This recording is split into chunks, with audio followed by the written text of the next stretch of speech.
We are approaching the halfway point of the season with much speed as we head to a brand new circuit for the CUPRA SimRacing Series, one that's been a popular circuit in race room competition over the last few years. It's round 6 of the championship in 2020, and that takes us to the Slovakia Ring.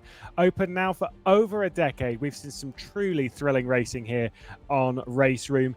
Today it's our turn, and after an absolutely crazy Austria, I don't think things will be calm here. Myself, Lewis McGlade, alongside me, Rob Wiesemüller, as we have the endurance format ahead of us today. This circuit, this format, patience will surely be the key today. Hello everyone, hello Lewis. Yes, patience indeed, and also the right strategy. In the endurance races, it's going to be crucial. Here in round 6, so almost the halfway distance of the championship in the CUPRA SimRacing Series. A long season and a very interesting field of drivers for the race today. Yeah, next up we'll be going to Brands, which will be a bit interesting. It's not the track they were expecting to do next, but focusing on today.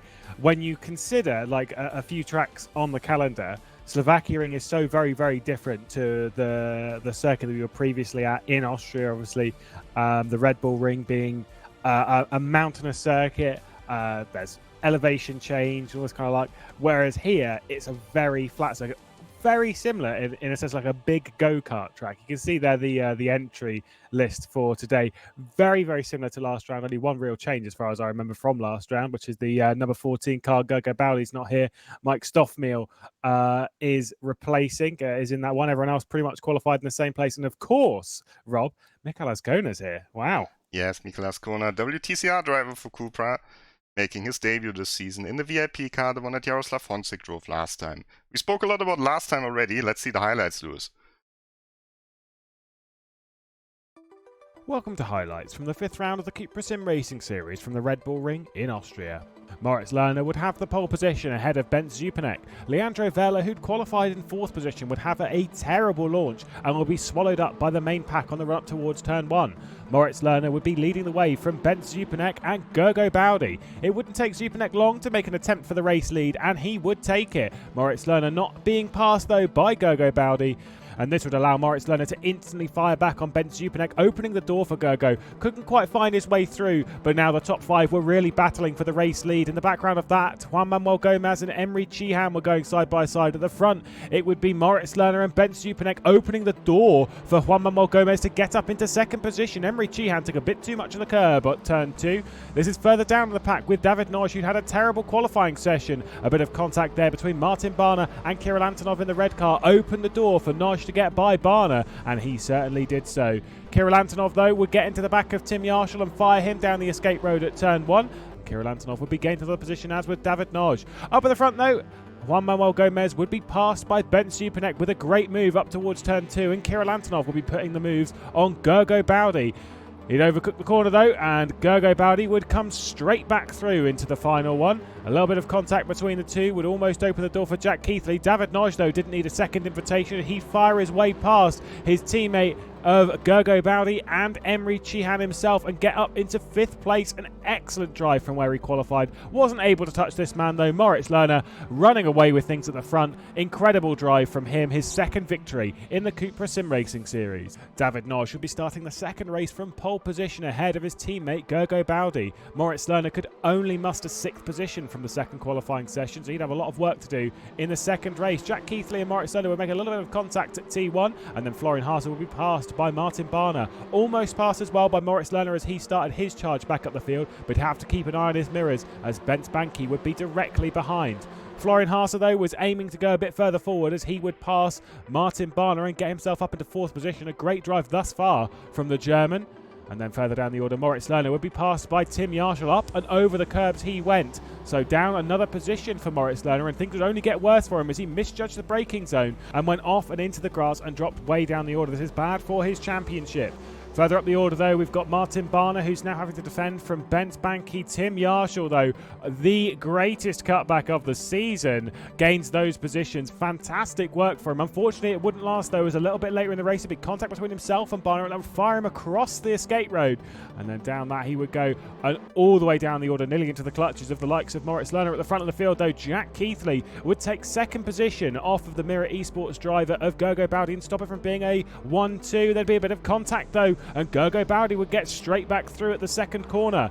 Return serve from Jack Keith, though, who's all over the place on the brakes into the second corner. Contact between the two pushes him off onto the escape road, and then Jack Keithley would be up into second position. Mirror Esports, though, David Noj would be victorious yet again in the CUPRA SimRacing Series.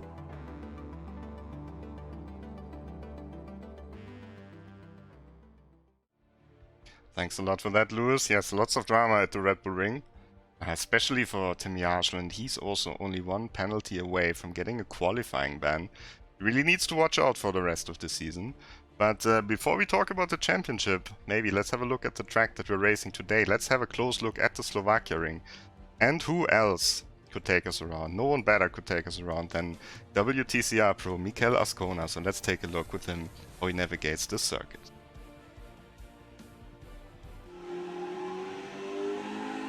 So guys, I will show you one lap at the Slovakia Ring with my CUPRA Leon Competición. Enjoy the lap. Main straight,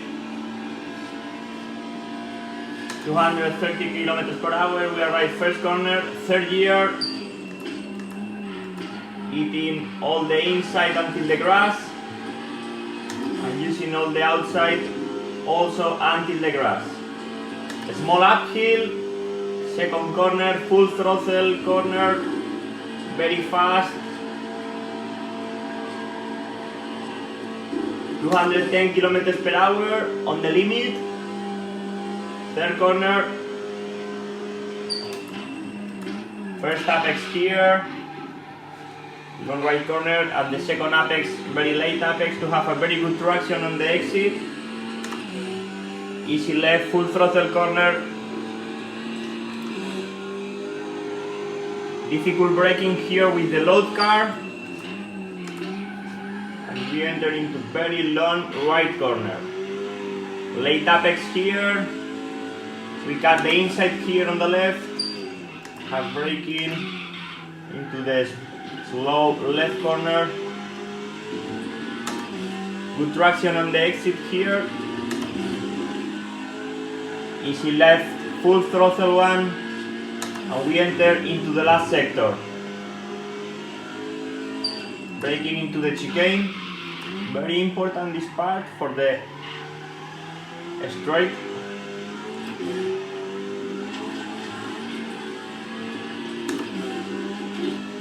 Very on the limit, the right one. The last straight of the track. Arriving into the last corner. Very long right corner with two apex. First one here, we open a little bit. And the last one, very late apex. To have a very good traction.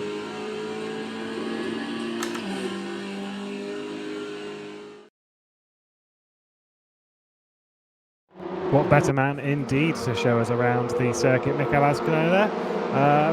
It's very interesting to see him in sim racing. He's been really getting into it as of late as the WTCR race winner, and now with us today in the VIP car.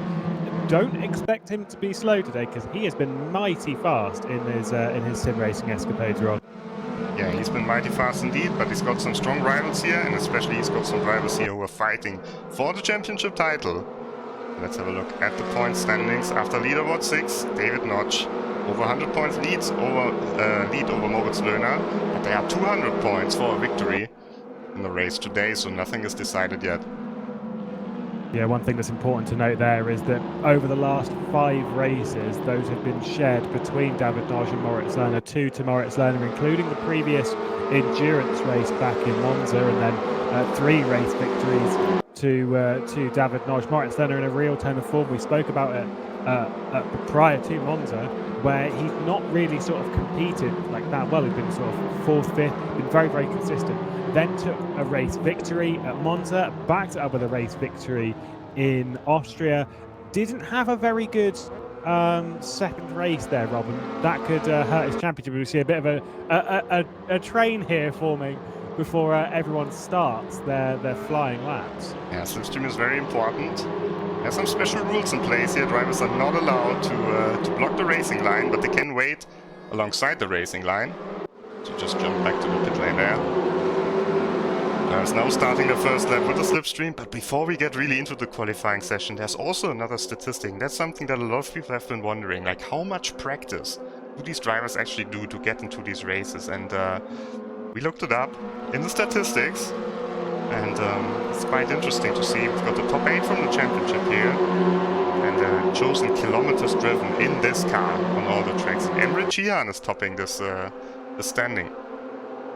Yeah, that's a monstrous amount of kilometres, 14,242. We worked it out prior to the broadcast that that's the distance between Istanbul and Melbourne. Of course, Emre Cihan being a Turkish driver, I'm sure he'll hold that to heart.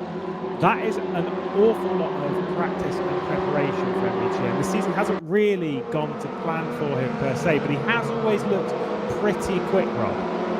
Yeah, he has looked pretty quick, and I think the statistic is actually a bit misleading as well, because drivers like Banki Lerner and Keithley, they've driven the WTCR championship for many years. They've got a lot of experience in very similar handling cars. And someone like Cihan or Supernek as well, they really had to do the work for this season. Anyway, straight into the qualifying session now. Yeah, indeed. Waiting for those first laps to come in. It's a real slipstream party. We saw this in practice, which Juan Manuel Gomez topped the practice session after an incredible run in the first race at Austria, grabbing a well-deserved podium. Whoa! Off there goes Attila Dina, I think that was, down into one of the hairpins in the central section of the circuit. We're looking at Moritz Lerner. Really needs a good qualifying session here, really needs to be ahead of David Noch if he's got some championship aspirations. Of course, we're not quite halfway in the season yet. That will come after the first race at Brands. Then we'll be exactly halfway in the season. Moritz Lerner's sector is looking pretty decent at the moment. McConan goes to the provisional pole position, 3 tenths ahead of Tim Yarshall. That's not so bad, but once the slipstream really takes effect, I think we're going to see those times tumble very, very quickly indeed. I believe it was a 6 something in practice, if I remember correctly. To the line then, what are we getting? It might have been a 7 something. David Nagy does a 7.947 to stick it on provisional pole ahead of Moritz Lerner, so his championship rival alongside him there on the front row in this very early stage of qualifying. Yeah, 7.4, the fastest time in pre-qualifying by Ben Banki on his home track, and Adam Pinches takes provisional pole. A little draft there from Martin Barner, and it worked out fine for the first race winner of the season. Yeah, of course, Adam Pinches in the same boat that Tim Yarshall is, I believe, where he's got a single penalty point, so he really needs to behave. Otherwise, he will be taking a qualifying ban. That's Tim Yarshall diving down the inside of McConan and then escaping out. That was Tim Yarshall, right? I think it was. The blue and grey car should be Tim Yarshall. Yep. Didn't want to just throw him under the bus there. And yeah, no, I didn't really fancy that. But either way, Adam Pinches and David Nagy on the front row of the grid at the moment. That is a quality lap from Pinches. Like you say, picking up a decent slipstream. And to the line, you can see the times, despite this being 2 minutes and 7 seconds as a lap, times are very, very close. 17 cars so far within a second. We kind of expect most of the grid, if not all of the grid, to be within a second, including our VIP car, who is qualified in 10th at the moment. I'm very surprised that Florian Hasse is not slipstreaming, because he has a teammate on the grid, Tim Yarshall, and they don't seem to be working together. Pinches and Barner were definitely working together, and I can only assume that Notch, Supernek and Zoltan Suti will also be working together. Actually have a look at Zoltan Suti, who returns to the championship. Yes, and that's Supernek's car ahead of him. Yeah. Supernek as well joined Juan Manuel Gomez and Moritz Lerner on the podium in the first race at Austria. Good to see Zoltan Suti back in the championship, of course. Florian Hasse, like you say, driving about by himself at the moment, currently down in 19th and 4 seconds off. That's not slipstream, that's just he's just chilling at the moment. He had a good race last time out. He finished 4th, and I think that'd be a decent confidence boost for him. There's the big train once again. Oh, my goodness me. Everyone's waiting. Let's actually take a look at Ascona here. Yeah, he was in that train. He's behind Kirill Antonov, and I think that's Moritz Lerner just ahead of him, and I think Emre Cihan might be a part of this one as well. He's done well to qualify. Sorry, that's Zoltan Suti in this field. done well to qualify thus far in 10th place and to be that close to pole as well. And now with a very tasty slipstream as well from one of our fastest runners of Kirill Antonov. He's well primed to be moving up the order. At the same time as well, identical to the 1,000th of a second with Martin Barner, who also had a good run back in Austria. Yeah, he's right up there with the best drivers. Big surprise for me is Mokonen in 5th. Yeah, doing a great job.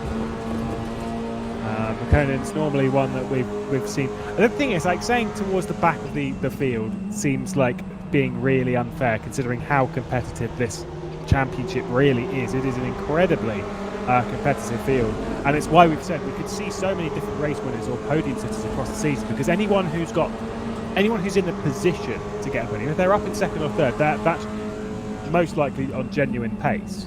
So if McConan does get into that position, expect him to be able to go and get a podium, because like everyone's so similar on pace. It's down to racecraft and that kind of like, which is what separates everyone here. Not a great first sector there from Michael Escona as whoa off the road there. That was Florian Haase, I think. Yeah. Seeing them go through there, and Escona is losing time, but that's because Antonov also has a slipstream, of course. David Notch actually pulling everyone alongside. Antonov purple first sector, so has Löhner, so has Suti. Let's see, the second sector line is very late. It's basically after this chicane here. Taking a lot of curb there was David Notch. I think Löhner's lap is better. Oh, it's looking very good. Very promising. Moritz Lerner qualified in 4th position, I believe it was, in the previous endurance race back in Monza, and then took victory that day. We saw, I believe it was his dad, celebrating with him last time out. It's a common theme this season with parents getting in the background and celebrating and cheering. Moritz Lerner to the line then. Does he go to provisional pole? He most certainly does. A 7-7. That is pretty tasty at the moment. A 10.5 clear of Adam Pinches and his championship rival David Noj, who was pulling that train around. Jack Keithley up in 4th position ahead of Zoltan Suti, Bent Spanky, Kirill Antonov, Gianmarco Fiducci, Martin Barner, and then Pavel Mokonin rounds out the top 10 despite him being 5th last time out. You see the train again leaving the pit lane. This will be their last attempt, Rob. Yeah, they're all going out at the same time. Mira boys in the picture right now, Cihan right in front of him. Where is Cihan? He's only 15th. And even more surprising, Gomez and Verle have not set a lap time yet.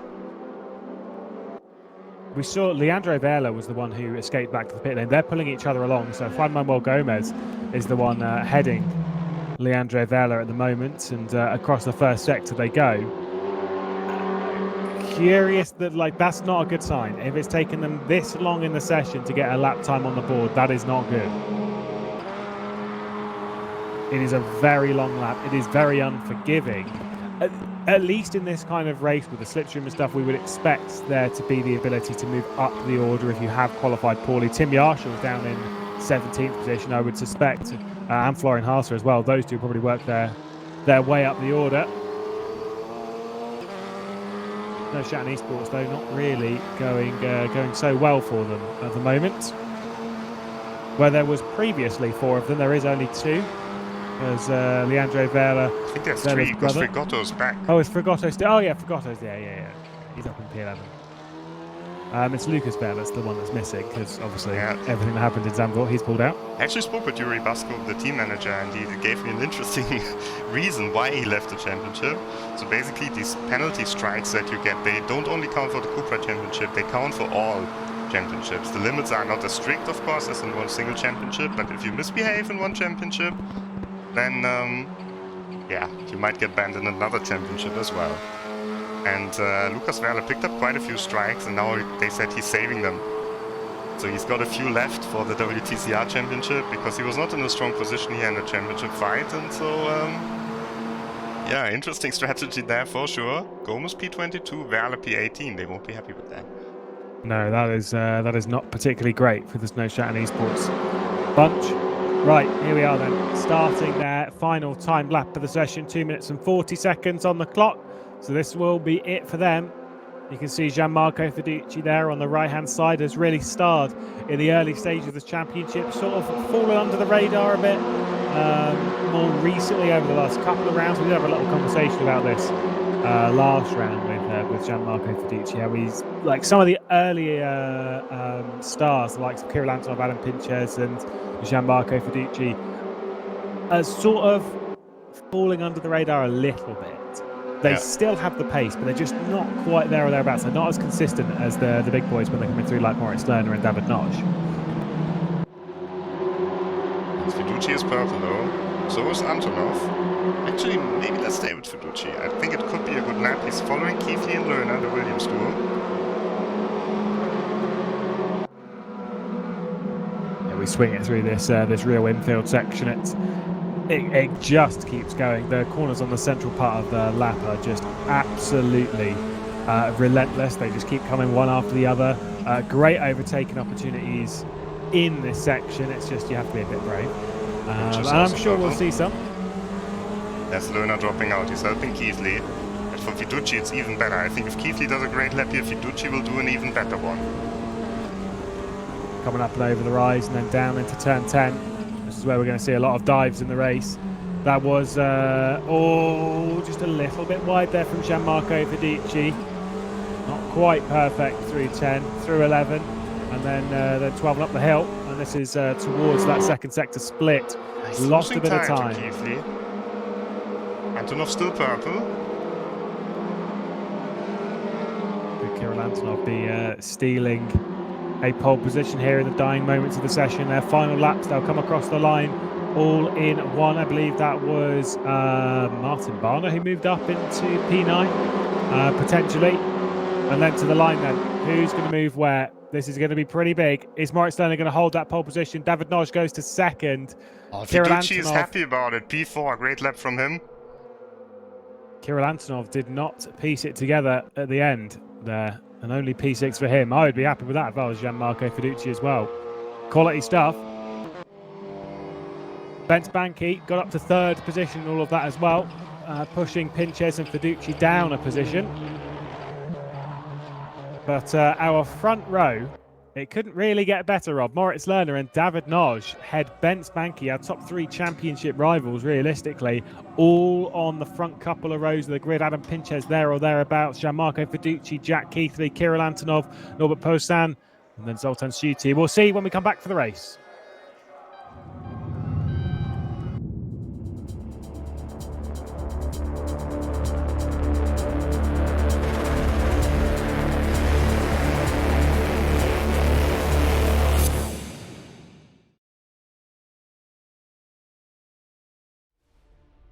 All right then, race time, 60 minutes ahead of us at the Slovakia Ring, and who is going to come out on top? Race winners in the endurance category this season have come from the Williams esports drivers. Jack Keithley took the first one back in Imola, and then Moritz Lerner took the last one back in Monza. However, coming into this one, we'll see if he can take his third race victory of the season. David Noch already has 3 this season. We'll have to wait and see if he can really fight his way up there in the championship. Lerner from Noch, Banky and Pinches on the front row as we're about to get underway here in the Slovakia Ring. 60 minutes and we are underway. The run towards turn 1, we'll see Lerner. He's got a decent launch and David Noch not able to get alongside, but Bent Banky is very much a part of it and picking up the slipstream of the Williams esports driver. He's going to be on the outside for the first corner of the circuit, and I think he's already up into second position, but David Noch still there on the inside. He has momentum though, and Bent Banky takes second position. Gianmarco Fiducci also gets by Adam Pinches, and Jack Keithley in 6th. Rob, decent start there from Moritz Lerner. Decent start, clean start so far as well. Keithley just going past Kirill Antonov there. And Ascona also still in a great position. P14 at the moment. Let's see if Noch makes an attempt here. Not quite yet. Jack Keithley's down the inside of ex-teammate Adam Pinches though, and he's going to gain 5th position. A pretty bolshy start to the race as Kirill Antonov, who was there battling for 6th place with Jack Keithley, has dropped down into 9th place. We look at Gustavo Frigotto in the mid-pack where there is just contact everywhere. Norbert Pusan was at the head of that. And there's still further contacts as Gustavo Frigotto's desperate to try and get back through, and he certainly does so, up to 11th position on Norbuzan. Oh, in the background you've got Emre Cihan, you've got Mikael Azkona, who's coming around the outside there. Oh my goodness me, running wide there. Martin Barner's going to drop down into 11th, and that gives Gustavo Frigotto for Snow Chat and Esports a top 10 on the back of Kirill Antonov and Ben Zupanek. Frantic racing in the beginning. I think Frigotto got a bit into the back of Barner there. Oh, Barner trying to come back. Antonov going wide in the foreground. Oh. He certainly does. I don't know how Martin Barner didn't just straight up spin Frigotto there. I don't think Kirill Antonov will be particularly pleased by it, the young Russian. He's looking to have a decent race today, and unfortunately has dropped down to 10th place already after qualifying fairly well. Oh, he's going to dive down the inside though. He was really thinking about that one. Zupanek holding P8, but already quite a big gap to his teammate Zoltan Suti, who's in P7. Those fights ahead as well. Let's check with the leaders. Lerner leading by a couple of tenths of a second from Bent Banky, who would love a home victory. For Banky, I'm pretty sure if he was to win today, I think it might well be his 4th victory in the CUPRA SimRacing Series to go joint, because he was one of the ones that was trying to go for the all-time win record in the CUPRA SimRacing Series, which is currently held by David Noj on 4. So Bent Banky, he took that the last race that we did, and Bent Banky was really trying to go for it as well, but has been a front runner in the CUPRA SimRacing Series for a fair while. And Moritz Lerner just hanging on, at least for now. Once he's had that taste of victory, he is desperate for more. Sorry to interrupt you there. Oh, big crash there. Barner as well. It's a corner we've seen a fair few instances in is T3. We've seen a good few.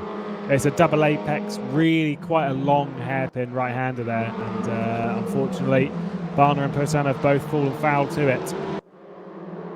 You can see the back of this pack really concertina's up with the likes of Jack Keith, Alan Pinches and Zoltan Suti. Like you said, there's a huge gap, realistically, between Suti and Zupanek. So the top 7 are clear to run away. A little train forming here, of course. 1 hour race, mandatory pit stop, so still a long time to go. But I think that's an interesting group there. And they all will be happy for now to be in this group. Haven't seen too many moves inside of this group. Completely different in the background there. Florian Haase and Tim Yarshall, like we said, working their way up the order. They've got ahead of Emre Cihan, Leandro Vela and Mike Stoffmehl going side by side in the background, and that's going to allow Stoffmehl's going to be around the outside. Leandro Vela is going to gain that one, and McConan as well, very much a part of this. Stoffmehl's not having a perfect race, as is McConan, who was really starring in the early stages of qualifying, but very much a part of this train. And to be fair, if I was in this train, I would want the likes of Tim Yarshall and Florian Haase to be at the head of it, because those two and their speed, they will most likely catch up to the next group if they continue battling. Mikael Azkona, he 11 Rob. What is that? He is doing very well against such a competitive field. He is indeed, but the car behind him, Juan Manuel Gomez, was on the podium last time out, so it won't be easy for him to keep him behind. I don't think it's easy to keep anyone on this field behind for too long.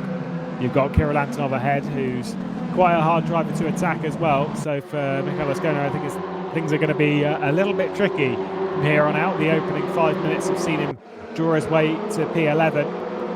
Leandro Vela and Mike Stoffmehl were once again switching positions and switching back. Leandro Vela holding on to 16th place at the moment and really trying to get a part of this. Oh, Mike Stoffmehl down the inside. No, it's the outside, rather.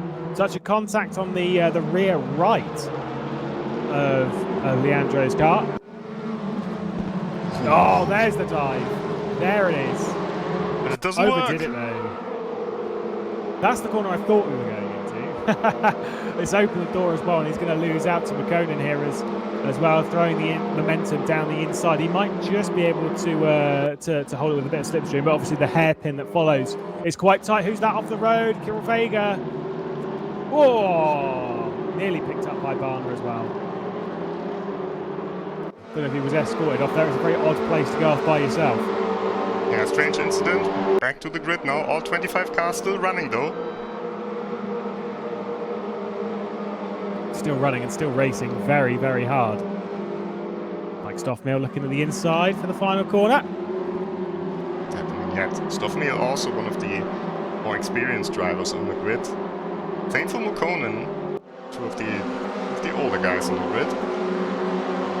Not that aggressive maybe as some of the younger rivals, but we have to go to the leaders. Bunky is about to launch an attack on Moritz Löhne. Only has the outside now. Should get a good run. He's going for the cutback and the run up to T2. T2 is quite a hard corner to make a pass. It's not one that we normally see it because it's normally down towards the third corner on the circuit, and Bence Banky for Red Bull Racing Esports does in fact lift out of it just a little bit and will try and carry the momentum. But whilst he's done so, it's opened a little crack in the door for David Noj to fire one down the inside. He was looking, but we know that David Noj is very, very patient with Gianmarco Fiducci behind, who is having a great run thus far. In fourth place. He doesn't really want to be too patient in that sense, but patience, like we said at the start of the broadcast, patience is going to be key. There are so many potential overtaking opportunities around the circuit. You just need to pick one and make that one, rather than sort of like leaving it down the inside of every apex, because that just isn't going to work. This top 7, by the way, are pulling away from the rest of it. They've pulled away about half a second over the last couple of laps from the likes of Ben Supernek, Fragotto and Kirill Antonov, who then in turn are also breaking away from Juan Manuel Gomez and Tim Yarsha, who's got by Michael Ascona for P12. There's certainly two groups forming here. Supernek is in a great place in the championship. Ascona is looking for a move. Oh, and then getting a hit from Tim Yarsha's teammate of Florian Haase as well behind, and around Tim Yarsha he goes. I don't think Yarsha will be particularly happy, particularly pleased with his Euronics Gaming teammate there of Florian Haase. Things are really not going to plan for those two this season. They've had a few good races, but nothing's really come together properly. Breathing a little bit too close to the back of Michael Ascona, sending the Morse code, being not happy with the way you just dived me there, sir. I will return the favour at some point, don't you worry. Whilst it's very close here, it's also very close for the lead. I don't think there's been a move though, as Bence Banky's not able to get by. I think it's pretty similar to this. Oh, just rubbing the rear end there as we cut away to Moritz Löhne, who is still just about holding the lead from Bence Banky. But you know, Banky, he can be quite an aggressive driver, and he can let that kind of get the better of him at times. We'll see if he'll throw down the inside of T3. It's such a high average speed corner. It's very hard to overtake her. Certainly not around the outside, David Noj, opening the door for Gianmarco Fiducci.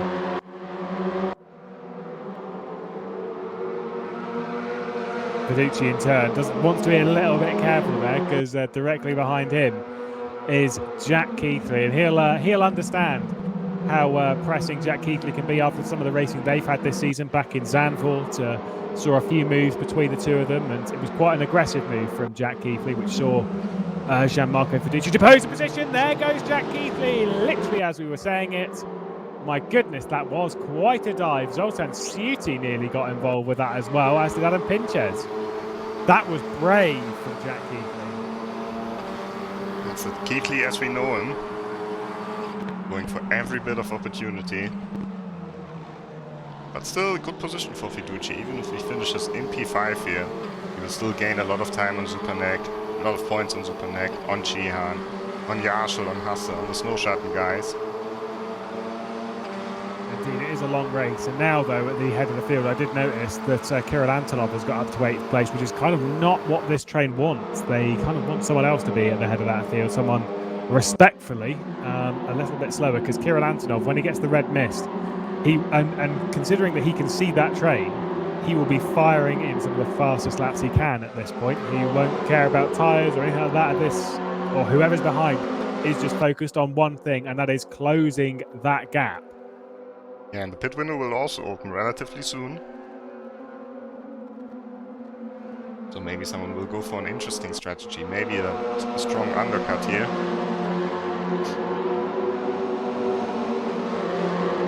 Just about stays on the track there. So close to the line. An undercut is very much on the table. We've seen it a few times. We saw some late pitters previously in the CUPRA SimRacing Series, and to be honest, for my mind, I don't know which one's the best. We've seen it work both ways multiple times, and it's sort of just taking advantage of the cards you have. Runs a little bit wide there though, does Kirill Antonov, and Ben Supernek doesn't need that second invitation and fires it straight through. My goodness, what a move. Big move from Supernek. Let's see if Antonov will go for a revenge here. Frigotto as well, right behind him, and then Gomez, the teammate of Frigotto. And seems like Tim Yarshall has driven away from his teammate and also from Ascona. Oh, Frigotto now with the aggression. Oh, touches Ben Supernek, nearly spins him out. Leaves the door open. Oh my goodness, Juan Manuel Gomez as well getting involved with all of this, and Supernek somehow keeps it on the road. My goodness, this is getting aggressive. Kirill Antonov's going to try and make it 3 wide, though, down into turn 10, and he's going to really dive it on the brakes. Juan Manuel Gomez takes a bit of a clonk and then takes out. Oh, Ben Supernek gets spun round. Still keeps it ahead. There's Tim Yarshall, there's Florian Harter as well, trying to get through. Gustavo Frigotto has dropped back further in this pack, and Michael Ascona, who's nearly spun out Gustavo Frigotto there. Did Michael Ascona. We look at Tim Yarshall, who's now got Ben Supernek going to his outside. This battling has cost them any hope of catching up with the leaders at this early phase of the race.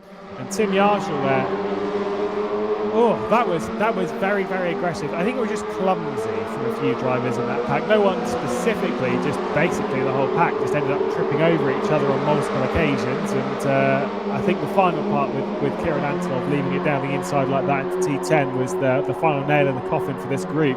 And it's now split apart as Florian Harter was looking to get by Supernek there as well. How is Supernek not around? What really started it was when Frigotto was going for the pass in the dive from corner, in the little hairpin there, and kind of used Supernek as a brake and then kept pushing him. Supernek drove across the front of the nose of Frigotto's car, then Antonov tried to get in there, and in the end they all lost out.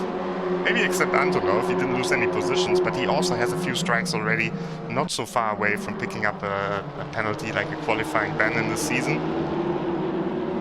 We just saw Emery Sheehan make a move on Gustavo Frigotto. And yeah, I think like that, particularly that move down the inside at T10, which cost Ben Supernek all of that with Juan Manuel Gomez. I mean, that would be hard pressed. If it is reported, that'd be hard pressed to not be a strike, and that's really not what he needs, because obviously the way it works is the qualifying ban. Of course, we spoke about this prior to the broadcast. We head into a sprint round next time, so you'd ask the question of, is that a ban from just the first qualifying? No, it's a ban from both of them. You would not be able to qualify for either race at the next round. And considering the next round is Brands Hatch, if there's a track that I do not want that penalty at, it's Brands. Yeah, for sure. That would be a pretty bitter pill to swallow. But I think me and you aren't particularly great at Brands, are we, Rob? I think the last time we raced on there, you won both races, didn't you? Oh, but that must be like 5 years ago. Yeah, so. It was 5 years ago. Time flies. The window's open. If anyone goes in. Doesn't look like it. No. I don't think anyone's going to bite this. Oh, there it is. Is that Ascona? Yeah. Gets out of the battle pack, feeling that he can run better pace by himself and also keep the tyres alive until the final lap of the race. How is tyre wear around here, Rob? There's a bit of tyre wear. That's true. They will change 2 tyres as well. But probably the front tyres. Nothing else makes sense on a front-wheel drive car. And well, the tyre wear, it's manageable, I would say. But most of the time we drive 20 to 25 minute races on this track, so 60-minute race on Slovakia Ring, we haven't seen it yet. Indeed, it's not like it's not a particularly abrasive surface. It's a fairly new circuit as well. In the context of things, like we said, it's about a decade old. Opened in 2009. It has a few fast corners, so there's definitely some some load on the tires. There's a lot of corners around here. A lot of them, like particularly T1 and T2, are very, very quick corners. Turn 3, you're constantly leaning. It's pretty, I wouldn't say hard on the front left, but it's not a light circuit either. It's one that's, like you say, like it's manageable. But if you don't manage it, like it is going to bite you. So that's kind of the only one to jump into the pit lane the first time of asking, and I doubt many people will follow too soon. The thing is, in theory, it's maybe better to pit early because the difference between the two axes isn't as big, the grip difference. Yeah. But the thing is, you still want to stay in a slipstream, and if you're Pinches or Keithley or Fiducci, why would you pit? Lerner is pulling everyone alongside with a great pace. Yeah. And they're well clear of P8 Kirill Antonov, who's now dropped back into the clutches as Ben Zupanek passes Juan Manuel Gomez. Kirill Antonov and Tim Yarshall are heading the train behind as there's constant changes of position. No one from the top 7 pits. Back to Kirill Antonov. Tim Yarshall directly behind. Anyone going to pit from this battle pack? I don't think so. There is one in the background. That'll be Jean-Marc. Oh, no, not Jean-Marc. Stoffmehl. Stoffmehl, thank you. It's the other black. Bunky is very close. Bunky's going for a move here. He's on the inside of the first corner of the circuit. This is where he made that move on the outside on the first lap of the race on David Nosh. He's now got the inside on a run to T2. This is looking pretty good for Bent Banky on home soil as well. Moritz Lerner's very, very determined to stay around the outside, and he does so. Run towards turn 3. Now David Nosh is getting involved in the mix. The podium battle as we're nearly 3 wide. Jack Keithley as well involved in all of this. David Nosh down the inside. There's going to be contact for just a little bit between Bent Banky as well. The doors open a little bit for Jack Keithley, but not quite enough. Nosh up to 2nd. Jack Keithley stays 4th, and Bent Banky drops down to 3rd. That attempt very much backfired. Yes, it backfired indeed, and it was a good attempt. It was not really a risky move. He was fully alongside, and still he ends up losing the position in the end to one of his biggest championship rivals, David Notch. I don't think it will matter too much at the moment. We've got nearly 42 minutes. That's 41.5 minutes left on the clock. So there's plenty of time left in this race. He's only dropped down to 3rd. It's not like his race has been over. It's not like he's dropped out of this battle pack or that he has to do a lot of work. He's still there. He's still staring at the top 2. I don't think a driver of Bent Banky's caliber will be particularly worried at the moment. It was worth a go. If even I would have gone for it, it's worth a go. What happened to Antonov? Where's Antonov? Oh, off and backwards at T10, is that? It certainly is. I would assume that there's been some help in all of that. And Kirill Antonov then, who has shown some pretty aggressive driving over the season, has done some pretty impressive stuff though over the course of the 2020 CUPRA SimRacing Series Championship. He is way down the order though, down in 22nd. Juan Manuel Gomez then heads the field for 8th place with Tim Yarshall directly behind. I wonder if it was Tim Yarshall who caused that incident, as down the inside of T1 he goes, and Bent Banky might need to take a little look at that, because that is how you do it. Gomez is still sort of there or thereabouts on the inside of T2, but I don't think that one's a particularly great overtaking opportunity, at least from the distance behind that Juan Manuel Gomez is. He is going to give it a good effort though. He's very much there. There's just a brush of contact, and Juan Manuel Gomez is going to prove me entirely wrong by leaving it down the inside of turn 3. Bent Zupanek is there now getting involved in the mix, and Gomez down the inside. Oh, a bit of a pinch there from Tim Yarshall as he gets up and under Juan Manuel Gomez, but Gomez holds on to 8th. He's not having any of it from Tim Yarshall today. Great stuff from Juan Manuel Gomez, proving his podium was not a fluke last time, fighting with one of the toughest drivers on the grid, Tim Yarshall.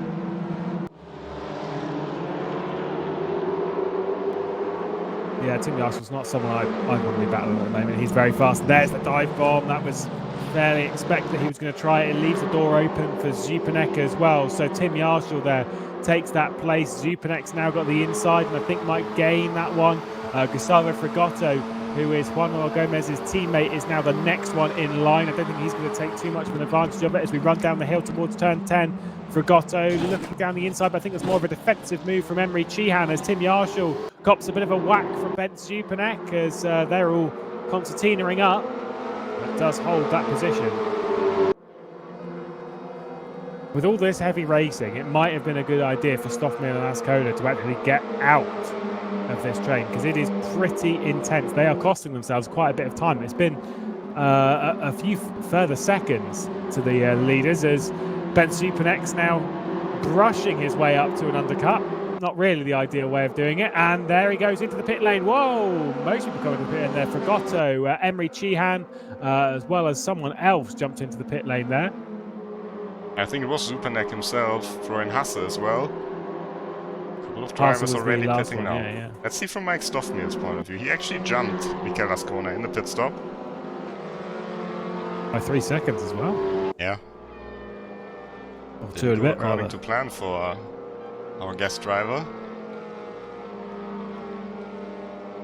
Still early days here though, in the Slovakia Ring, the endurance race.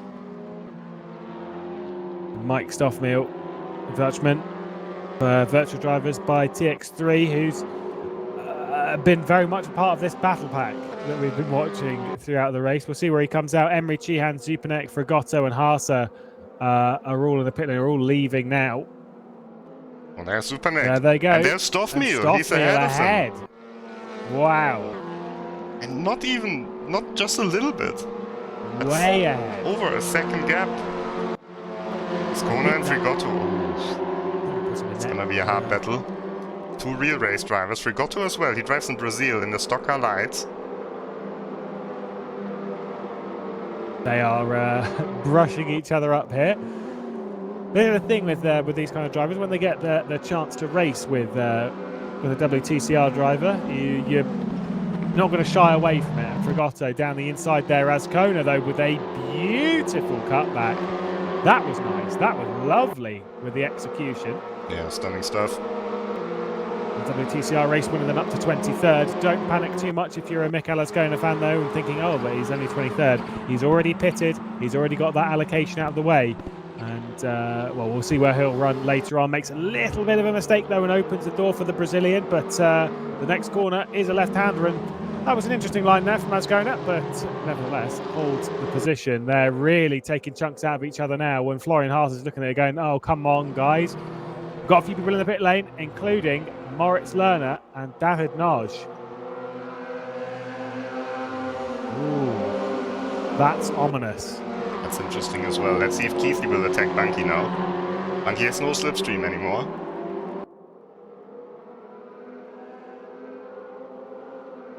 And it's great stuff from David Notch that he mirrors the strategy of Lerner. I think this is exactly what he had to do because he knew he wouldn't have a slipstream anyway. So as soon as Lerner goes into the pits, he goes as well. And look what happens here. Keithley attacks Bunky now. They will both lose time. Yeah. Well, really legit trying attempt. to help Good his move from team Keithley there. Bunky didn't defend this, but still everything working perfectly for Lerner and for Notch. Indeed, it was a great execution there from Jack Keithley. Of course, Keithley and Banky are two very, very experienced sim racers on the race room scene. Both of them have won championships. Of course, Bence Banky has won the WTCR Esports Championship in 2018, if I remember correctly. And now with Zoltan Suti firing it with the big guns in the race room competition. Adam Pinchet and Gianmarco Fiducci have dropped a little bit like 8 tenths behind as we see Zoltan Suti there. Not even a bit of... Oh, I mean, there is a fair amount of sweat considering the summer heat wave that we're all going through in Europe at the moment. Yeah, usually you say it gets so hot in the cockpit in the real race. And it's kind of the same now for the sim racers because it definitely gets hot in the cockpit, even if it stands in your living room. Over 30 degrees outside still here in Germany. It's 33 degrees in my room currently, so it's toasty. Oof, Bunky getting blocked there by Keithley. Is Shooty coming in the pit lane? They have to pit now. Everyone yeah, has they to do. pit now. Yeah. He was just taking that slightly wider line, and they all enter the pit lane as does Gianmarco Fiducci and Adam Pinches. Whoa! Bumping the back of Pinches there and into the pit lane. So a few drivers staying out, Tim Yarshall being one of them, and Juan Manuel Gomez is in the pit lane. And Mukonen is second. Yeah. I think with this, I really want to keep an idea as to where like Stoffmeal comes out in comparison. Because Stoffmeal, by my calculation, and considering when everyone pits, I think he might be about 8th. That's possible. Let's check first with Notch. I think Notch will be ahead of Bunky and Keithley as well. Let's have a look. He's a little bit off the back of Moritz Lerner, and here we go then. Pit lane exit. Who's going to be coming out? Zoltan Suti, drive-through penalty. Oh, as they're all coming out straight to the racing line, as it's fair. That's a shame for Zoltan Suti. That is a very costly error because the pit lane around here is quite slow. And so there is Zoltan Suti, who's currently ahead of Bence Banki. Hey, jumped Bunky in the pit lane, but now we know why. Yeah, that's a real shame. Bunky lost so much time. This is going to cost Bence Banki an awful lot, considering Suti's position, and you can see they're ahead. The top 3 in this train of Jack Keithley as well, the third one in line, is really running away. And Zoltan Suti is trying to do his teammate a bit of help here by just fighting with Bence Banki and not allowing him to move up. I'm not sure. I'm not really sure what's the point. Of course it helps Notch, but let's face it, Bunky would still have to get past Keithley to get to Notch, so maybe it would be the better thing here just to come into the pit lane immediately, not to draw any suspicions, because the championship battle between Mira and Red Bull and also Williams has heated up a bit. Yeah, and we want to see a good battle to the end of the season. Yeah.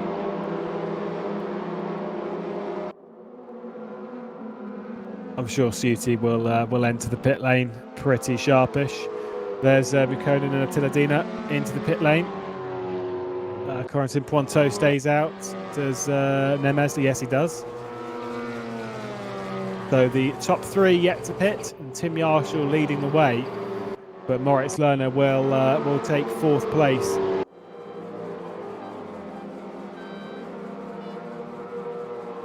There's Mike Stoffmeal, who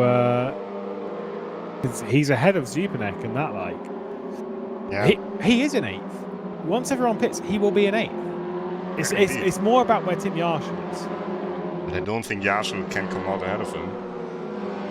No, me neither. Not with him staying in the pit lane for so long. It's just about his tyres towards the end of the race. What a drive from Stoffmeal. Oh, Mukonen, the next one. Mukonen with a drive-through penalty. That's a real shame.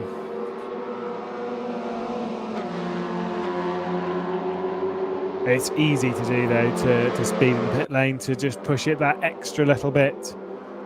And we've seen 2 people fall foul of it. Zoltan Suti did not come into the pit lane to serve that.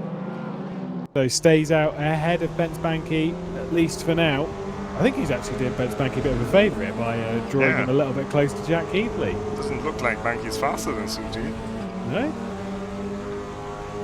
Suti's put in some decent pace. Remember back to Monza, he was fairly fast there. Bence Banki, he will soon get the opportunity to drive this track in real life as well.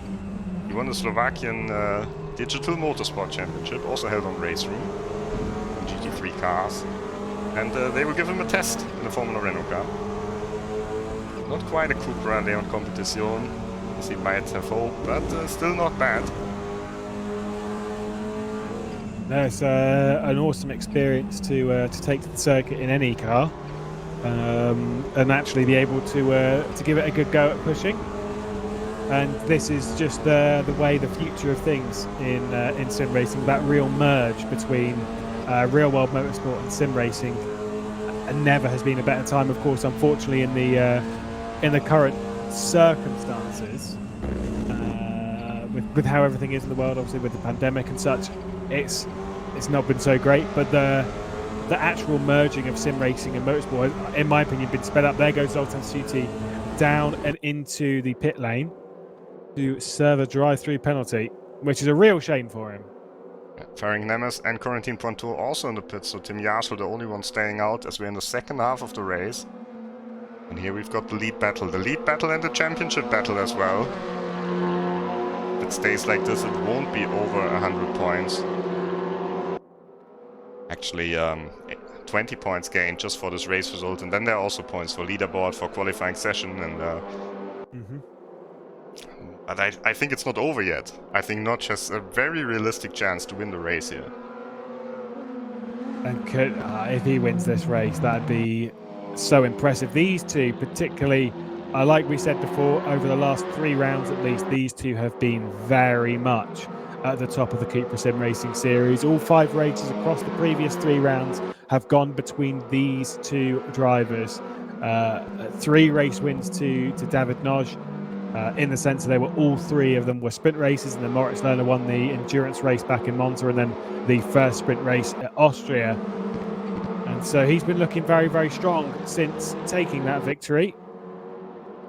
And I don't think he's ready to let his, at least potential hopes of a championship challenge slip away here. If they battle too hard as well, Jack Keithley, winner at Imola this season, will be charging up the order and trying to close in on this.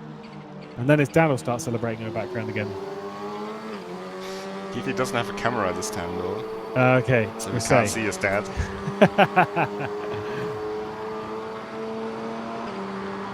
Under half an hour to go in the race with only 1 driver yet to stop. There's Moritz Lerner. You can see there he's got a sweatband on, trying to stop that from getting in his eyes. I remember back in the day in 2015, I was doing a race with Southpaw Racer with Reese Gardiner, who drives with 1 arm, and he had some sweat on his brow and he went to wipe it. Obviously, he's like to use 1 arm. I crashed because he had a hand off the wheel. From that day on, he used a sweatband. Tim Jaschel's in the pit lane, but the lead does go to Moritz Lerner. And he is holding from David Noj at the moment, who didn't attack into T1 there despite having the momentum, Rob. Yes, I think they want to gap Keithley. I think Noj wants to gap Keithley. I don't think Moritz Lerner does too much. Well, the Williams teamwork sometimes That's leaves true. a bit desired. It is true. It is true. Though Tim Jaschel comes out behind Juan Manuel Gomez and his teammate Florian Harser indeed. So he's down in 12th place, but he'll have the freshest tyres. But as we've said before, the biggest divide between front and rear tyres, we've only changed those front tyres. Those rear tyres that are a little bit worn, the axis on the tyre will be slightly different. Whereas everyone else's will be just that little bit closer and be a little bit bedded in now. We've got Ben Supanek and Emery Cheehan going side by side. That is a great question. Stoffmil had quite a bit of a gap. Yeah. I think they've just passed him recently. I don't know if he put up too much of a fight, but either way, Stoffmil down to 9th, which is still a credible effort. And I'm sure he'll just try and sit on the back of this, the Dutchman, and hope that Ben Supanek and Emery Cheehan don't fight too hard and just get on with it and try and pull away from Florian Harser. Supanek and Cheehan, the 2 drivers that were leading our practice statistic. They were lost out in the beginning in this big battle train. Indeed. The thing is with the likes, as much as it's going very well at the moment for Stoffmil, as we've got Gustavo Frigoto, we've got Corentin Ponto and Norbert Poussin all basically battling it out, and Corentin Ponto comes out ahead of Poussin there, the Hungarian, down to 20th now, as Gustavo Frigoto is not really having a great race, to be honest, thus far. Down in 18th place, would have wished for better, as I think that was one of his teammates, either Leandro Vela passing Tim Jaschel and then getting repassed. Well, I actually think it was Tim Jaschel passing Juan Manuel Gomez and then getting repassed. Emery Cheehan leaving it down the inside. That was a decent move, to be fair. Very well committed at T1. Still got about 3 seconds over Florian Harser. who he has Tim Yarshall behind his teammates. I don't think he'll find too much fight from behind, or if he does, he'll let Tim Yarshall go. There we go. He'll let Tim Yarshall go and drop back into the slipstream as Gomez there is going to get past as well. Taking advantage of that situation, the Argentine. Oh, I think he might also be trying to make it move. He was close to making a good effort on Tim Yarshall there. We'll look backwards from the German. It's a very much a worldwide grid there, as we've got Brazilians and Argentines, obviously from South America. We've got plenty of Europeans as well. We're spreading our wings, so it were. It's all going very well in that sense. Yes, I think it's something improved a lot throughout the winter, and that is the way you can play the game when you're on a different continent. There's still the ping difference, of course, but it's running a lot more stable than it used to do. We remember the days when Lai Sabino was lagging throughout the whole time in the race, car disappearing every second. These days are gone now. We had Maulana in the first race, he could drive just fine in this grid. It's a very inconvenient time zone for drivers from Asia, that's why we don't see them in this championship, but it is possible now to have a truly international race. Indeed, Andika Raman Maulana, of course, being an Indonesian driver and having to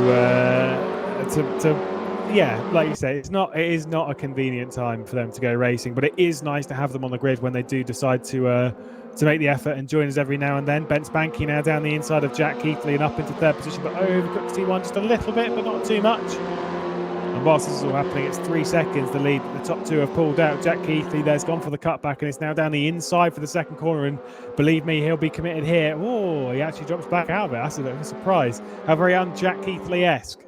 And down to fourth position he goes. Ben Spanky then up to third. The top three in the race are the top three in the championship, all battling it out to try and get the 2020 CUPRA SimRacing Series championship. Yeah, after the last race, quite a few drivers got a penalty, and we also warned them. You know, can't keep on doing this. You know, eventually there will be no CUPRA Leon Competición left, because they're all destroyed in these battles when they're fighting a bit too hard. And Keithley and Bunky, two drivers who picked up a penalty. Interestingly, Lerner and Noch, the two drivers who placed best in the championship and this race, haven't. The thing is, between those two, and we've seen it time and time again, we're seeing it even in this race, those two are very, very well judged drivers. Like, they're very patient. They're not too... That prior to this season, that we'd seen really towards the front of any championship, like championship-wise, they've done their odd fair share. But when it comes to competing properly for championships, they've not really put it together fully like they are now. And now they've both found it at the same time. This level of consistency, and they're both very good at just at holding that patience, at sort of taking things as they are. I think this endurance format works very well into their hands as well. The mix up in the championship, it's not just sprint races like, say, for example, the WTCR Esports Championship. Yes, and I think also the long championship is helping them as well. There are 2 drop scores. You can't drop penalty points, for example, and 13 races still means you have to make 11 rounds count. And for a consistent driver, a calm driver, that's sometimes better. We spoke a lot about the top 4. We haven't really spoken about the guy in 5th, Adam Pinches. Doing what Florian Haase did last round, and basically outside of the top 7 battle that we saw earlier in the race, is basically in a bit of no man's land. He's got a few seconds back to Gianmarco Fiducci, who in turn has a load of seconds back to Emery Chihan. Then also has a few seconds, or a second and a bit ahead to Jack Keithley and Ben Spanky. He could find his way battling in the podium spots. The AAA Esports driver recently signed to that outfit with their work with R8G Sports, Roman Grosjean's team, and he's just flying under the radar at the moment is Pinches, but P5 for him and P6 for Gianmarco Fiduci, 2 very good results. Yeah, indeed. And the top 10. Top 10 get prize money in this championship. And that's crucial to be there. Pinches and Fiduci, they will gain a lot of time. well, not a lot of time, of course. They will gain a lot of points on their rivals. Because we can see Yarshel 10, Gomez 11, Hasse 12, Werle 13th, Antonov only 17th. A lot of points coming their way. Yeah, it's not been a good day for Kirill Antonov, is it? Obviously, with that spin down at T10, we're not sure as to the cause of it, but either way, the championship leader earlier in the season is not having a great run of it. Now Attila Dina is down the inside of Mikael Ascona as he throws it down the inside. You can see his face there, one of concentration rather than emotion. And the German has gained himself a fresh spot on a WTCR race winner. Yeah, Ascona was 5th in the championship in WTCR last year. Dina hasn't been 5th in the SimRacing Championship on, at least not on the Race Room official championship. And he just goes past him. Good effort. I don't think it's done though, Rob. I don't think it's done. Maybe, at least for my money, I think Mikael Ascona pitted a little bit too early. Obviously, was the first one to jump into the pit lane on the 44th minute, or with 44 minutes to go, so the 16th minute of the race. Sorry to interrupt you again. Oh, so he has retired. As is Vega, I believe. Yep. Let's see. I think Vega might... Yeah, Vega's going again. Oh, okay. It's just the timer. Picked it up again. Like so Zoltan Suti there now, first retirement for the race. Not too sure why.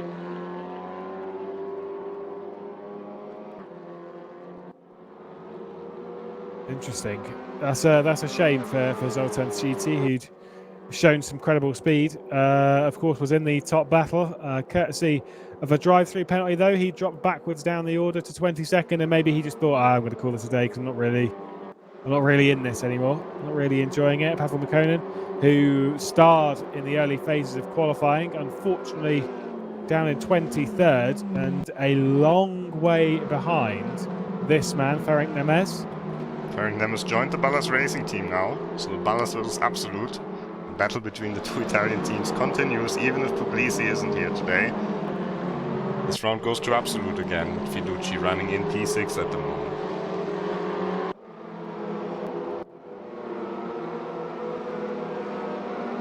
Christian Nieuwhuis on home soil hasn't really featured too much this afternoon. He's been sort of battling at the back end of the top 20 and that sort of lark all afternoon, as we see Corentin Pointeau on the back of Gustavo Frigotto and Norbert Poussin as well.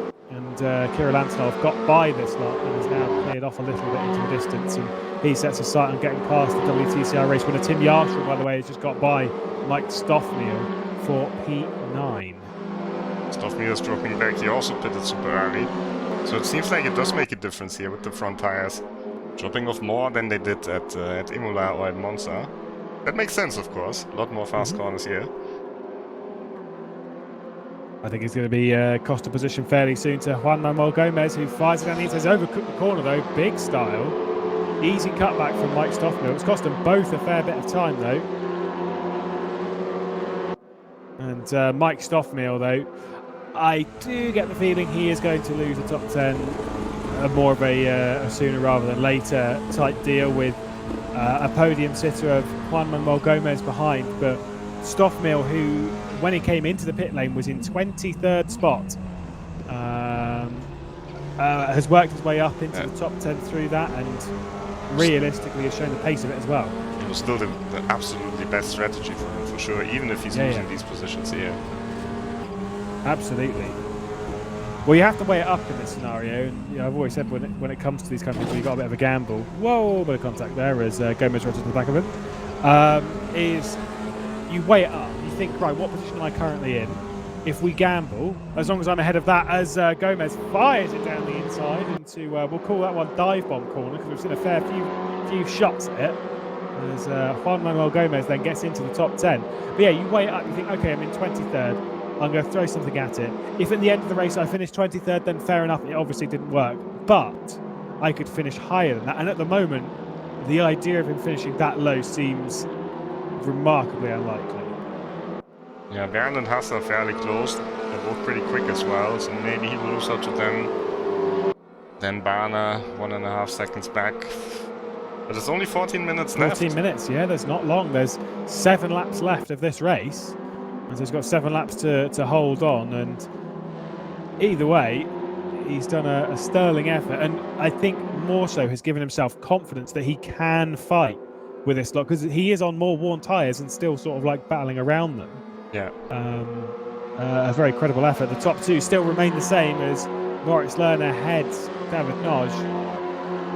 Whether that'll remain the same in 7 laps time, I wouldn't put a bet on it. No, I think Notch is waiting for the right opportunity. He doesn't want to start fighting too early to allow Bunky to close up. And notice how Jack Keithley's not battling with Ben's Banky either.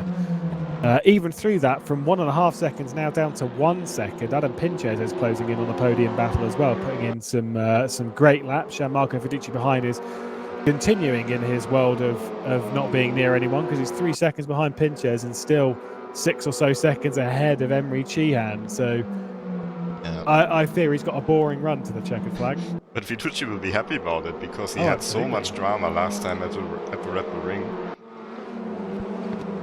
And obviously in the endurance race, this is where you want to make those kind of results count, because if you can have a good race this season, why not have it in an endurance race and score yourself more points here than you would at a sprint round? Go for it. I think Pinches might catch Keithley, actually. He's certainly looking like he's going to be close. Like I said, it's got down to around about a second. There's Jack Keithley in the number 1 car. He was the fastest qualifier in the first round of the season, or the fastest pre-qualifier, and of course, as we said before, has been victorious in the season. Has had a fair few issues this season, including, I believe, a disconnection in the first race of the season, if I remember correctly. Quite interesting fact here, Lerner and Bunky are the only 2 drivers who have won in the Slovakia Ring who are also on this grid. So Keithley has never won here. That is a rare sight, a circuit in official race room competition that Jack Keithley has not won at. Considering, isn't he the, I hate using this word, winningest? Yes. Doesn't he have the most wins in the race room? He does, doesn't he? Yeah. Quite a gap. Not in the series. David Notch has the most in the series. But overall, throughout all championships, Jack Keithley over 40 victories. Yes, of course. He's been on the scene, though, quite a bit longer than others. Some coming to the front more recently, some joining racing competition fairly recently. Jack Keithley's been in it for a very, very long time. Of course, his main rival, at least over the first few years, and we saw some spice between them, being Tim Heinemann and Jack Keithley back in the day. One of the legendary rivalries. But Tim Heinemann, enjoying some success now in real racing, was in the DTM trophies, leading the championship after the first round there. Saw that lap at Spa that he did. Yeah, it's quite impressive, right? Massive lap. Very, very impressive to see one of our drivers entering the real world motorsport and doing very well in it. I think one rivalry that we might see popping up a few times over the next couple of years is that battle that we're seeing right now, Moritz Lerner and David Nog for the championship here, and for race victories as well. It's becoming a bit of a spicy conflict, more in the sense of they're just both very good. I don't see this to be like a kind of rivalry like we've seen between Jack Keithley and Tim Heinemann, where it's very spicy in the sense of like they're very angry. They're both very similar drivers, these two. Yeah, I could see a rivalry forming between Bunky and Mira. I think this one is shaping up a little bit. Yeah.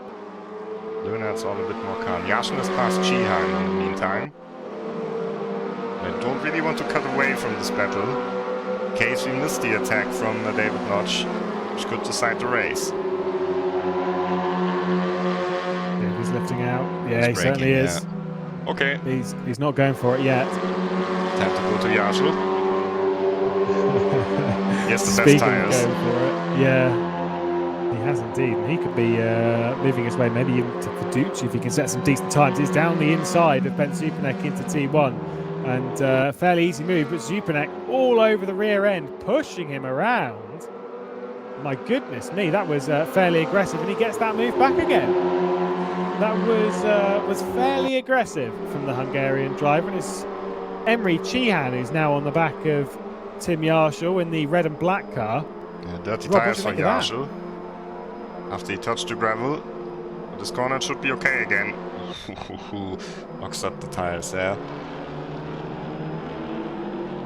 I don't think he'll be particularly pleased, and I get the feeling deep inside me that there's going to be a bit of a move into dive bomb corner. One a couple after this one, we go through this long right-hander, and as everything sort of tightens up, he might even do it a bit earlier. Oh, he is going to do it a bit earlier. That's not really the ideal line for him.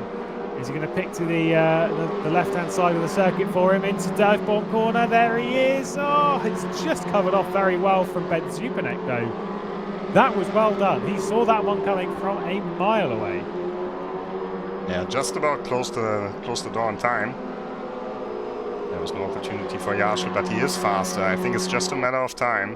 Oh! Whoa! That'll be a strike. Well, that will be a certain qualifying ban for Yarshall for the next race, and Zupanek is losing lots of places. Oh! Tim Yarshall's teammate, rather. And then drops that one back. Just a misjudgment from Tim Yarshall there. It's straight, square into the back of Ben Zupanek into T10. And Ben Zupanek won't be pleased by that one. And like you say, considering he's got one strike to go before he gets a qualifying ban, you get the feeling that for that, I think Tim Yarshall might be at the receiving end of a qualifying ban. Here's the battle then for the race lead. David Nagy does get down the inside now. Moritz Lerner is going to be hanging on just about on the run to turn 2. 4 laps to go in this endurance race at the Slovakia Ring, and Moritz Lerner hangs on. It's a very similar move to what Bance Banki tried earlier in the race. It didn't work out for him, dropped him behind David Nagy. Nagy getting feisty now as we run to 3. Outside line's not really a great overtaking opportunity. We might go for a cutback, slide it down the inside. Not quite there. Moritz Lerner hangs on. It's costing a few tenths of a second back to Bance Banki as they're really eyeing up their chances. Just a quick note that Adam Pinches is once again closing on the podium battle. Is David Nagy going to fire it down into dive bomb corner? We head through the long right-hander. A couple of corners after this. Eye it up down the inside. We go through the kink. It's the next one. No, he doesn't fancy it. Decent attempt though, Rob. Decent attempt. Yeah, 6 minutes to go. I think another one will follow. But I don't think he will risk as much as Yarshall did. Because he knows exactly there's still 7 rounds to go. By the way, answering a question from the chat, yes indeed, Macau is the last round of the season. Is there a spicier track for us to have a championship finale on? You should definitely look for the highlights from Macau from last season. Championship battle, Dawn Eden versus Banki back then. It was exciting. Very much so, and I get the feeling that we're going to be in for a thrilling finale once again here in 2020. David Nagy didn't get close enough to try it there.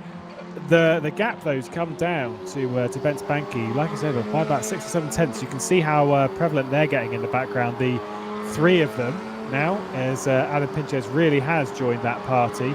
Bance Banki, Jack Keithley and Adam Pinches all running about there. Nagy, Lerner there decides to defend to the inside into T1. 5 minutes to go on the clock, 3 laps to go. David Nagy just not there. He was not really fancy in that one. But Moritz Lerner knows that the attacks are coming now, Rob. He's aware of it. Let's see where Notch is really going for it.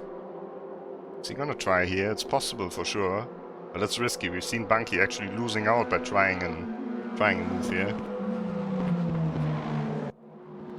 The thing is, I think that first move that he tried, he needed to do and make stick, because now Moritz Lerner knows that he's in attack mode. He knows that this is the time. Whilst he was sat behind, Moritz Lerner almost was like, okay, I'll let you do your thing.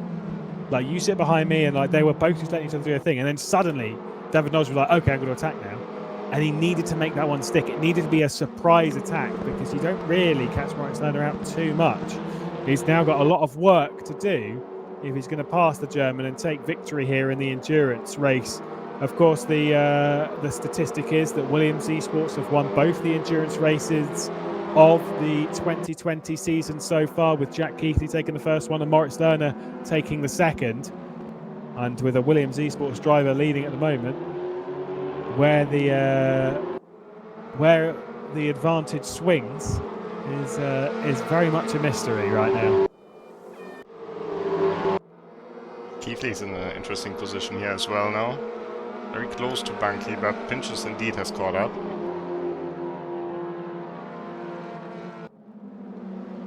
Of course, as I've brought up a few times, Adam Pinches used to be a part of the Williams Esports Academy before jumping ship and joining AAA Esports. So was previously a part of that in the Williams Gym Esports, the academy for Williams Esports, the one that Mark Gassner is now one of their main drivers. Of course, he took part in the virtual Le Mans, as did the likes of Jack Keithley and basically just a load of people. Moritz Lerner defending the inside and opening the door for a cutback from David Noj, but that door is not really going to be open for very long. And now Noj is going to sit on the back. For Noj, where is this overtaking opportunity going to come? He's not got long. I think he will try it into turn 1 on the last lap. You can see how indecisive he is with the wheel. He's not really sure where he wants to go.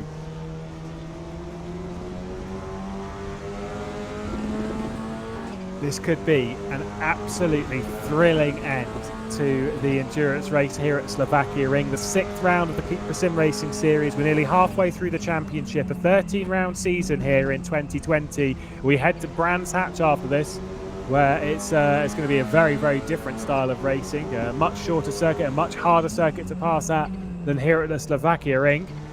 I'm sure we're going to see plenty of spice there. Oh, Ben Spanky's run wide and Jack Keithley's now down the inside. This is for the podium spot. The Williams Esports driver now being muscled over to the other side of the track. And Adam Pinches is just eyeing up any opportunity. We run to T10 down the hill.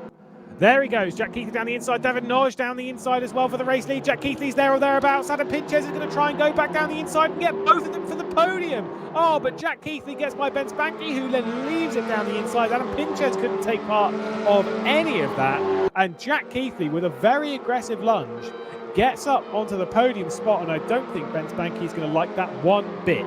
Oh, this will be spicy now. Last lap coming up.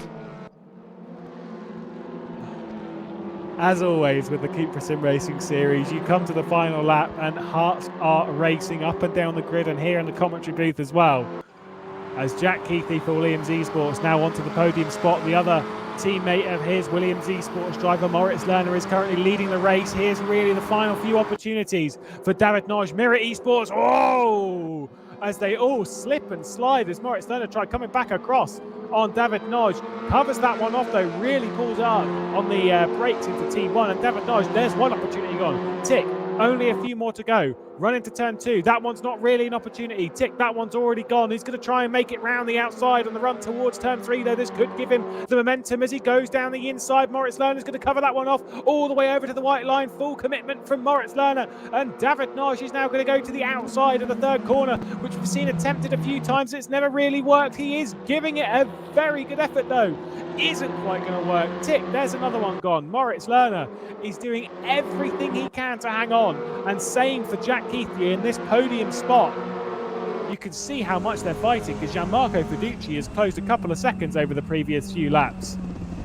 David Noj, this is a real overtaking opportunity, but Moritz Lerner will see this one coming. Surely he will. There's dive bomb corner. He's not really close enough either, and the Mirror Esports driver has to settle for second for now. There is only really 2 opportunities, Rob. Yes, and I'm surprised that he was so far away in the dive from corner. He's now really running out of opportunities. This is it, really the penultimate opportunity for him. He leaves it down the inside, and Moritz Lerner, whoa, nearly got a bit of a boff there is only one further time. Jack Keithley stays ahead of Bence Banky as well. Final corner of the race, final corner after 60 minutes of thrilling racing. Moritz Lerner looking to take his third victory in the CUPRA SimRacing Series after winning the previous endurance race.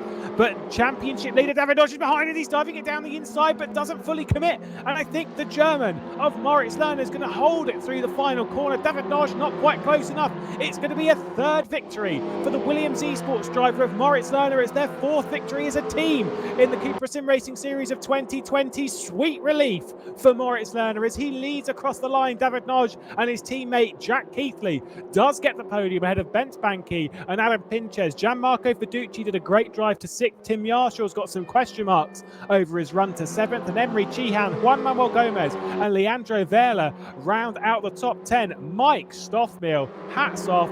Big round of applause. P11, best driver of the season. What a stunning effort and great strategy from him, beating Euronics Gaming's Florian Haase. That is a stunning effort, but what a race at the front, Rob. What an amazing race and a deserved victory for Moritz Lerner. Congratulations to the Williams Esports driver. Another win in this season and the championship fight is getting closer. Yeah, it is. That will be just a bit of a swing. A pole position and a race victory for Moritz Lerner will swing things a little bit closer, and he's edging his way up towards the championship. Didn't take advantage of what happened in the first race at Austria, where he finished first and David Noch only finished fourth. Because obviously in the race that followed it, he had a very bad race, and David Noch ended up winning. Noch's consistency this season is becoming a bit annoying for the likes of Moritz Lerner, though, as he takes second position and fastest lap of the race. Fantastic effort from him, though. And really, this championship, you get the feeling, though, with Moritz Lerner in his current run of form, it's looking like it could come down to the wire. It certainly could. Full confirmation of the results, of course, in a couple of days once the penalties are done. Tim Yarshall, he will not look forward to this. I think Kirill Antonov and Tim Yarshall, who are both the drivers that were on the cusp of a qualifying ban, they had one further license point to go before they would receive that qualifying ban. Both have been involved in incidents today, which could see them go into Brands Hatch. It's Brands Hatch Indy, of course. A very, very short circuit. Very hard to overtake at. You can see that the calendar, we're back in 2 weeks' time before we do back-to-back rounds. Brands Hatch and then off to Shanghai for an endurance race. Those of you going at Shanghai, hold the phone, because that in this championship could be an absolute quality race. Of course, we run towards the end of the season. Brands Hatch replacing Hockenheim Ring. It was supposed to be Hockenheim Ring next, but Hockenheim Ring's been delayed until the 11th round of the season, until October, and then we wrap it up in Macau, Rob. And all raceroom fans will be happy to know that Hockenheim is delayed because the track gets updated. Gets updated to the 2020 standard, so a couple of new curves, new runoff areas. Some walls got moved as well, so some new driving to enjoy, free of charge, of course, if you already own the track. This update, and Brands Hatch, also quite an interesting track. We've had it in the British Racing Championship, and it gave us some exciting races. Yeah, Jack Keithley won there in the first race of the British Racing Championship, and then charged his way up the order. Unfortunately, was met with a disconnection, but really should have had a second race victory there as well. So a strong circuit for him on home soil. We'll see you then in a couple of weeks' time. And if you want to come and take part, you could do so. Load up Race Room, load up the time trial, and get yourself on the CUPRA SimRacing Series grid next time at Brands. Until then, though, thank you very much for watching, and we'll see you then. Until then, goodbye.